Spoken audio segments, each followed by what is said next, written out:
What's good, y'all? Now, I don't want to get too in depth with why I was gone. The reason isn't even all that. How can I say it? The reason isn't even all that long.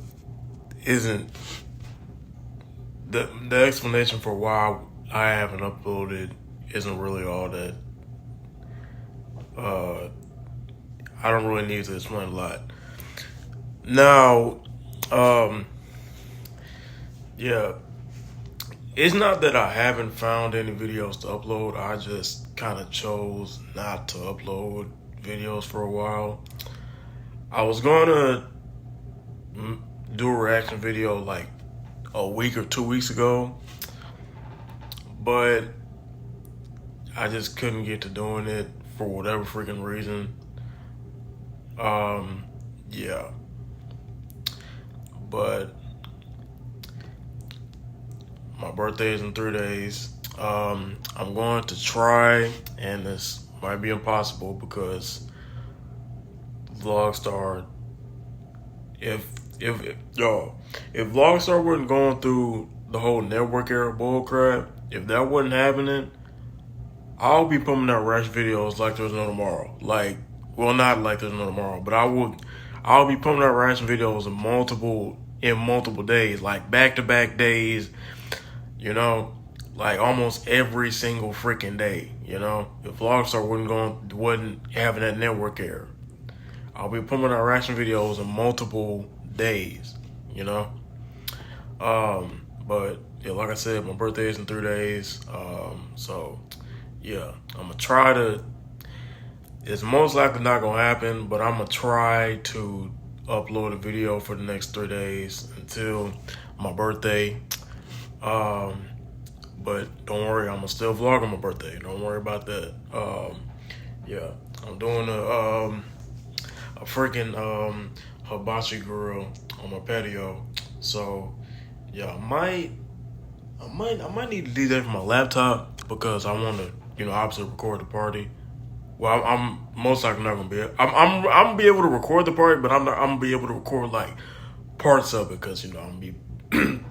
It's gonna be copyrighted music playing, and I don't want to get copyright claimed on my birthday. But yeah, I do not want that. I do not want to get copyright claimed on my birthday. That would be terrible. But yeah, so if y'all don't know, Drake dropped 3 new albums. I've heard 2 of these. Well, technically, we count on 1.5. I heard a little bit of Iceman, and I heard almost all of Maid. I heard dang near all of Maid of Honor. I haven't heard the 3rd one yet. So yeah, I need to listen to that to HABIBTI. Is that what it's called? HABIBTI? Yeah, need to listen to HABIBTI. Yeah, so I don't know when the Iceman review just got uploaded like yesterday.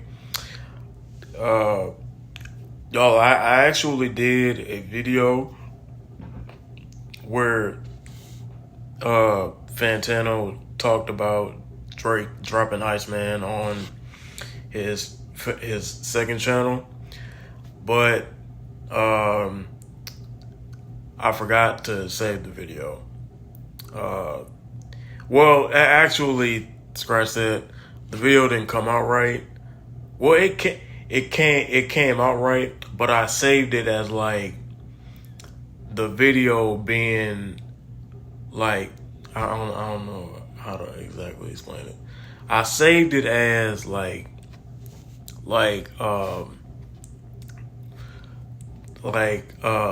video being like how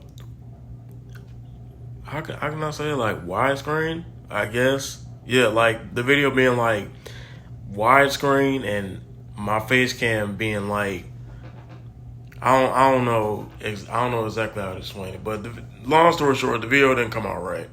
So I went ahead and scrapped that video. I was going to redo it, but I was like, you know what? Screw that. And on top of that, I want to do this. I want to do another freaking album review. And I haven't done I haven't done the Needle Drop album review in how many months? Has it been a year? I feel like it's been a year. I think the last one I did was at Ken Carson More Chaos, and I don't think I ever did another one. No, I think the last one. I think the last one was More Chaos.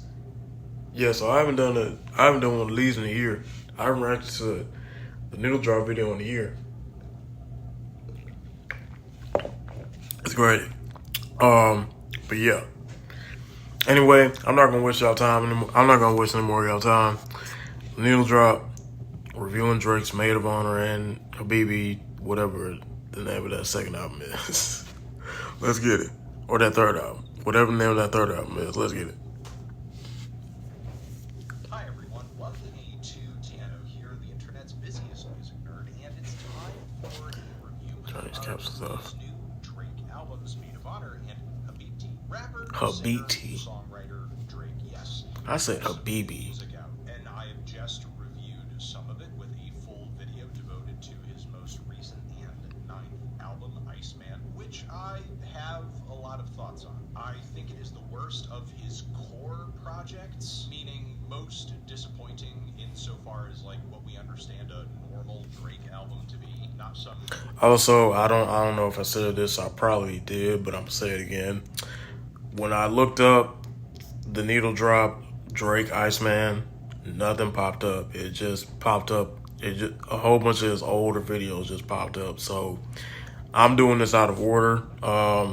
So yeah, whenever Vlogstar has the Iceman review up, is when I'll react to it. But just so y'all know, I'm doing this out of order. I don't know if y'all care, but just letting y'all know. Weird side quest, collab, mixtape, anything like that. The record, in my view, is nothing. How long is this? Beats, one-note songs. Did I say 13? That says 18 minutes.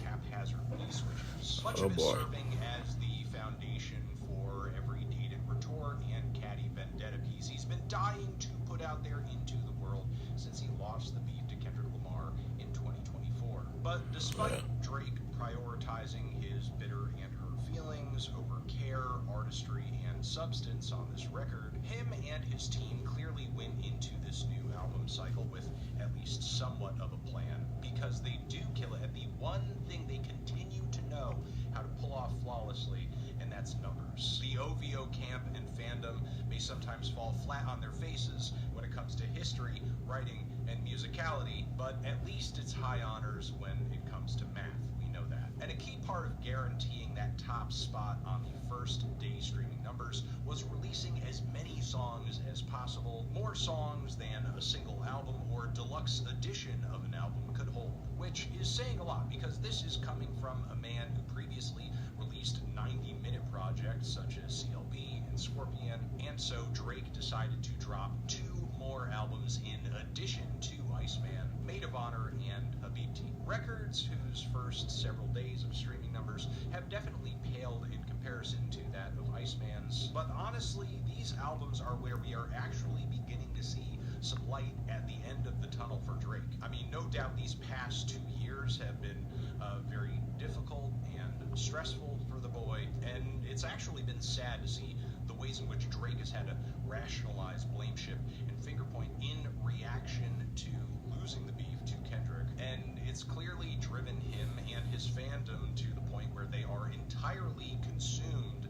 by this 2-year-old battle. Now, there's also been a lot of talk of Drake releasing this many projects at once as a means of getting out of his deal with UMG. We will see if that's the case. But more importantly, for the purposes of this review, fencing much of that bitter crap into Iceman has allowed Drake to make 2 albums here where, for the most part, he's creating for creation's sake, letting his ears, his heart, and also his hips decide where he should go next. I will start with what? The slower and sleepier of these 2 projects, but still I think pans out to be the thinking man's album when it comes to this trilogy of records that have suddenly been dropped on us. Now, sadly, I still think this album suffers from a bit of brevity and lack of development, which has really been a thing with Drake lately, with him not really being able to follow through with a song idea, developing the music and the details, and instead opting for beat switch after beat switch when he hits a wall or maybe wants to feed into some kind of like ADD. Need to work his chair, bro. Because it feels like they're losing interest. And while very few tracks on this album tell an entire story by themselves, the whole record, I feel, culminates into a choppy but very obvious narrative around a love that clearly has left Drake longing for more. With the way I'm reading it, there's clearly enough details here to make it clear that Drake is a bit of a side guy in this dynamic. This may be one of many relationships he's fielding through his phone. This is also kind of an international or cross-cultural affair as well. And this is clearly a woman who is from, or at least comfortable in, places like Dubai. And I would say also in some ways, Drake and this other person seem like they are made for each other. They're both a little high drama, both have expensive taste. But sadly, this dynamic seems a little doomed from the start, at least if the song WNBA is kind of painting a picture of the way things are starting off, as we're already getting hit with these metaphorical descriptions of this companionship that likens her participation to that of somebody who is, someone who's an athlete playing on the court in a game of love. Meanwhile, Drake is blowing all of his money on this situation as a means of getting romantic attention. The following Slap the City also brings what feels like more descriptions of this dynamic. Instrumentally, we have lots of slow, beats, pitched vocal samples. Lyrically and vocally, Drake sounds like he's kind of rolling around in bed, staring at his phone, sad boy style, with some random bird noises floating in the background. A really sleek gent dress-up feature too, which elevates things a bit. Then in the last third, we get what I think is one of the better beat switches on this entire project. But this beauty is contrasted by very tedious descriptions of Hinge, finding the modern dating scene kind of thankless.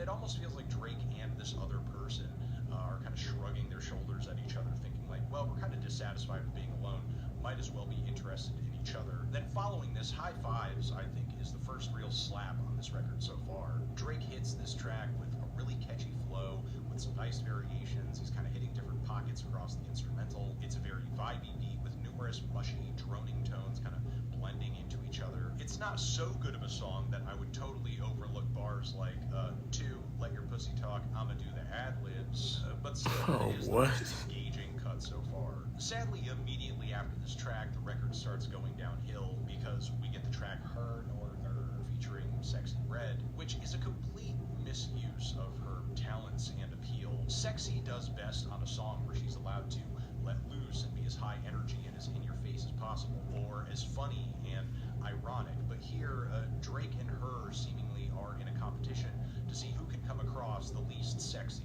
Meanwhile, I'm Spent is maybe the most unfinished sounding track on the entire record. Really the most rushed track so far, and what the hell are these ad-libs? What? Whatever elements Drake is bringing to this What? Hold on. Let me go back. This is her.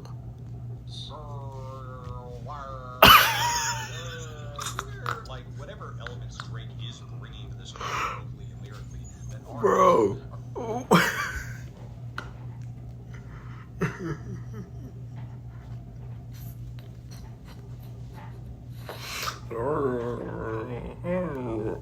Bro, what?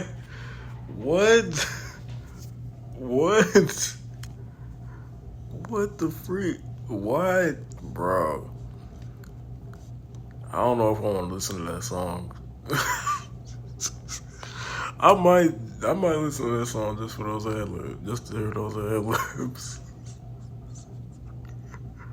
Oh, Lord. Getting entirely drowned out by these ridiculous vocalizations. Then Classic, which I do think is a bit of a step up, brings some nice R&B throwback vibes straight out of the 90s. But of course, once again, rather than fully developing this very good quality tune out, Drake and his team decide to beat switch into, of course, a pitched sample loop of another R&B track from the 90s, the track Don't Beat Around the Bush by Just Cause. And Genius kind of frames this section of the song as an outro, but it's literally half the damn damn song. Like, I'm sorry, just randomly ending your track like this halfway through is some lazy bullshit. After this, Gen 5 features some of the most in-depth lyrical descriptions of the dynamic that Drake seems to be obsessed with on this record, but many of the descriptions are also very unflattering too, in a way that, I don't know, to me reads as unintentional. Fighting with me, trying to fire me up, that's not going to work. I'm a passive guy. I know that I'm treating you better than him because you do not come home with no blackened eye. I should also mention, and I know I called you a baby girl, no wonder that you've been feeling pacified. Yeah, I'm envisioning you as a baby. Love that for Drake. Like, I know for a lot of Drake's fans, this album's kind of pushed as the one for the ladies. But what solace are self-respecting women supposed to take from this record's mediocre side guy dynamics being laid out with, well, I know you have things better over here because I'm not beating you? This sounds like the inner monologue of a high school football team captain who's 2 years out from an unplanned pregnancy. Lyrically, the song lays things out on the table even further, and I think does a better job. It's a dark, genuine moment with some interesting minor details of this woman and their relationship, though I don't think Drake does a great job of making a case for her staying or for his side of the story with bars like, I'm the only Don you know other than Julio, and I'm the only... That bar was kind of corny. There's been a lot of reasons it didn't work out. Maybe one of them... That line was kind of corny. I can't call it a bar. Well, it kind of was a bar, whatever. After this, though, Fort Worth comes through, which is one of my favorite tracks on the record. It's a kind of a trip down memory lane, a narrative switch, with Drake going back to the earliest years of his career, describing playing shows in places that he would probably never perform in now. One particular Connecticut spot gets a shout out where if you actually go there today, there's pictures of that particular performance like plastered on the inside of the venue. And while I don't think this track has an amazing tune at the core of it, at the very least it does like have a really cool sort of vivid picture of Drake's life at a point in time when things were more peaceful but also confusing. The closing track lyrically has some interesting thoughts within its many bars, but again, doesn't really culminate or get structured out into a very cohesive or interesting song. And that's really my problem with the record overall. It does have a focused vibe, and I think enough consistent themes to turn it into a narrative that's actually like worth diving into more deeply. But there's not really enough intention or structure on the musical side to develop it and really build it all out. Unfortunate that Drake kind of saved that dig deeper energy for all of the beefs he had to settle on Iceman. It didn't quite bring it on this one. Overall, I feel like HABIBTI is listenable and not quite as awful as Iceman for sure, though I still did leave this one feeling very underwhelmed. I'm feeling maybe more of a strong 4, like 5 on it. Then there's Maid of Honor, which is handily the most fun record of these 3 new albums. And it's also very focused, but in a different way, focused on the dance floor. And in a lot of ways, succeeding where a record like, honestly, Nevermind, miserably failed. The production on this thing is actually lively and exciting. And it also sounds like Drake is just genuinely being unafraid here to have fun, which is something I was hoping he would do after Nokia skyrocketed off of Some Sexy Songs for You. Now, I'm not going to analyze the fact that he took old photos of himself, his dad, and his mom on the cover of this record, which he fronted with a song titled Ho Phase Too Much. But that song itself is a bop and a half, and kicks off like we're going to embark on this dreamy house odyssey, but then suddenly shifts into these determined Kanye-like flows over crisp chants, bustling dance beats that have an intense electro flair. And while I do think this song could have gone on a bit longer, I think a lot of its momentum does effectively carry over onto the following road trips, which brings even more graduation and 808s era vibes, combining more vintage synth lines and punchy drum machine sequences. Now, of course, sometimes Drake can't really help himself all that much lyrically, and is way too on the nose with lines like, all those nights in my kitchen giving you my advice,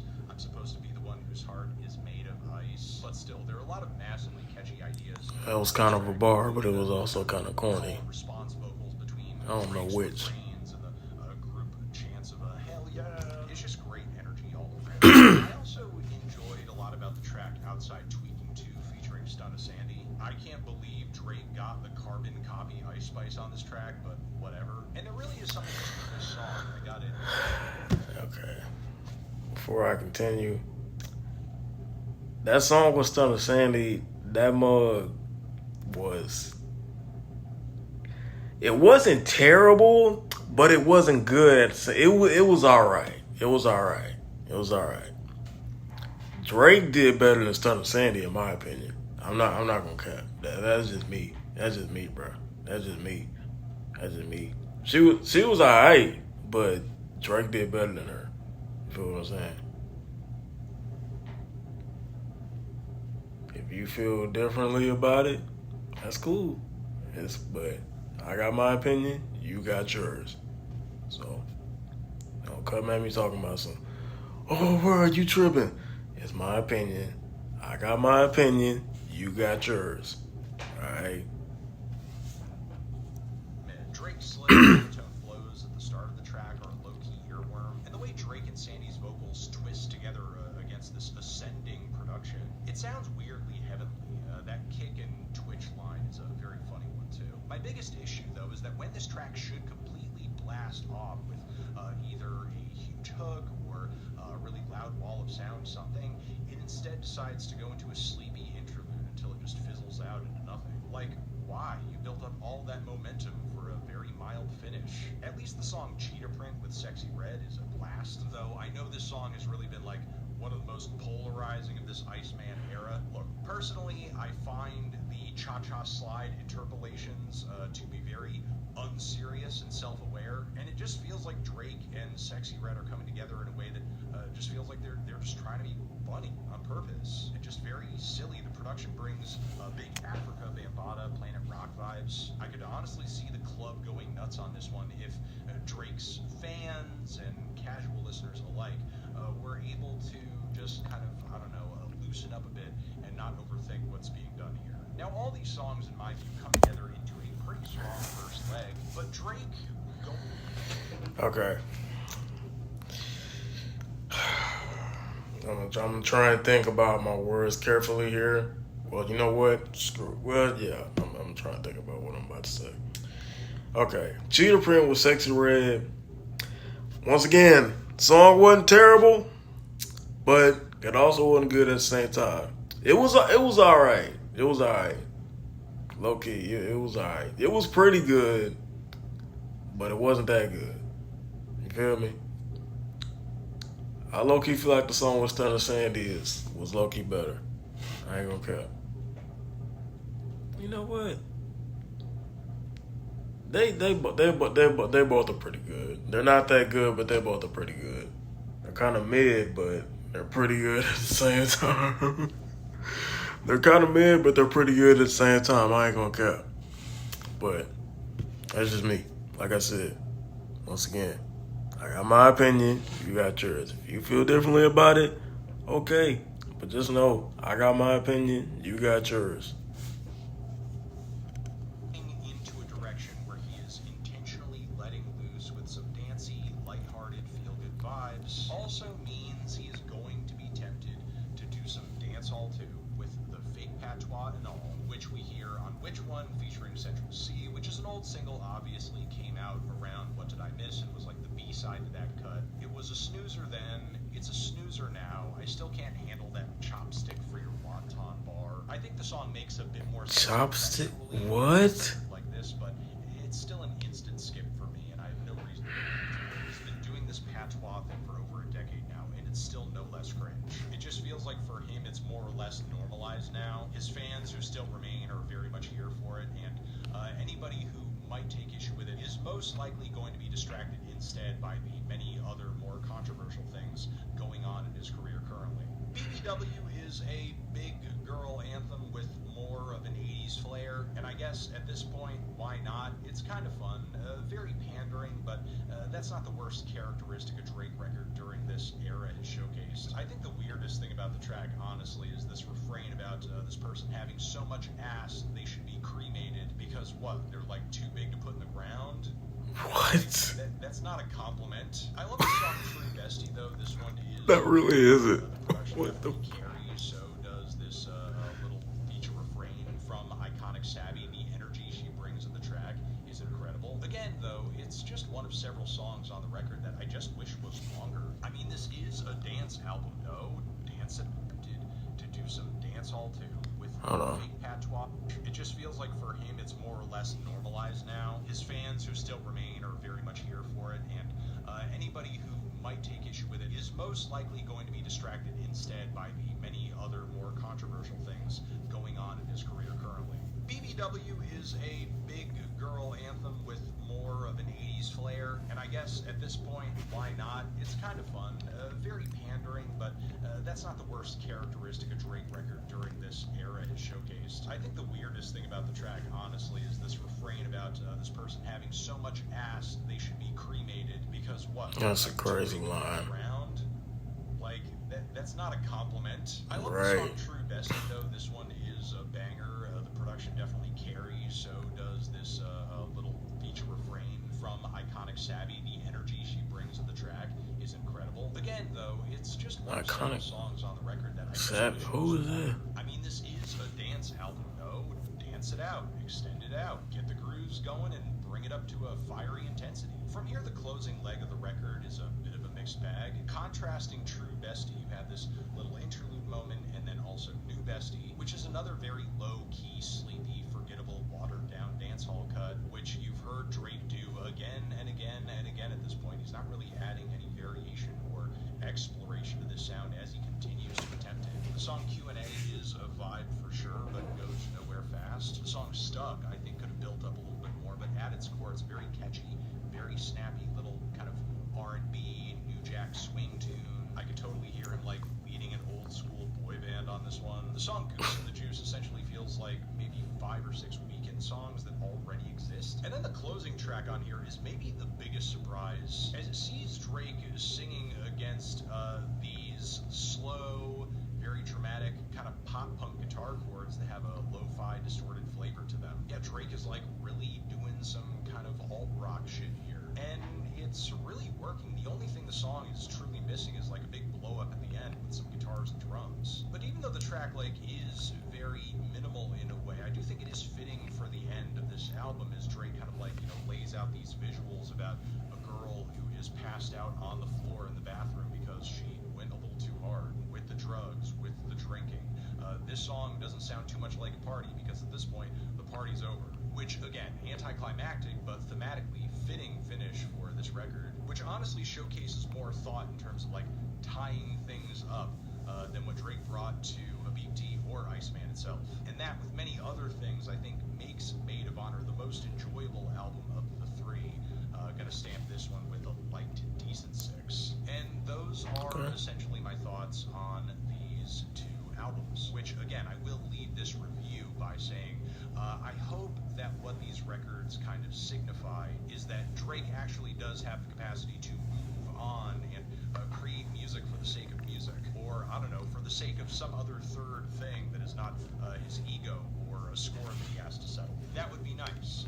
Also, what would be nice is a little bit more forethought when it comes to the structure and the songwriting on a lot of these tracks. But the intentions going into these albums, even if they are a little bit shorter and more scant than what Iceman had to offer, the energy here is a lot more palatable and enjoyable than what we got on Iceman. Transition, have you given these albums a listen? Did you love them? Did you hate them? What would you rate them? You're the best, you're the best. What should I review next? Hit the like if you like. Please subscribe. Please don't cry. Hit the bell as well.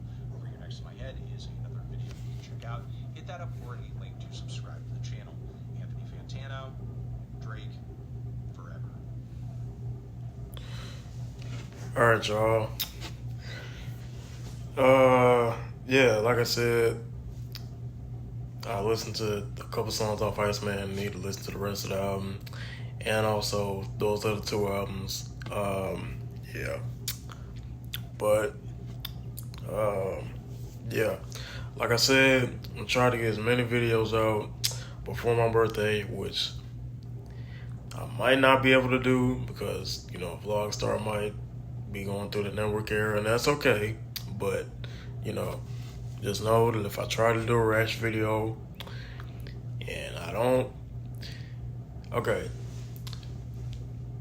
if I don't upload a video for a few days, it's either because I'm thinking of something to post, Vlogstar is tripping, or I just don't feel like recording anything. So, you know, If I don't upload for a certain amount of days, just know it's one of those 3 reasons.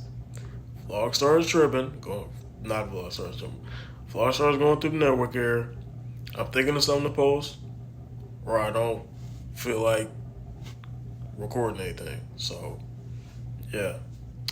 But, yeah, like I said, I'm going to try to get as many videos out for the next 2.5 days.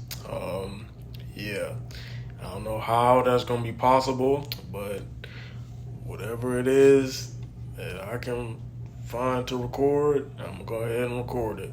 No matter what it is. Well, not no matter what it is, but if it's entertaining, I'm going to record it, you know? Yeah. It's honestly better to do a reaction video than vlog something. That's kind of the reason I haven't been vlogging that much. Not because it's necessarily hard for me to vlog, but it's like I don't want to vlog something that's just 10 minutes or 20 minutes or 30 minutes of, you know, me just not doing anything. Or me just not doing anything, you know? I'd rather do a reaction video and me just sit.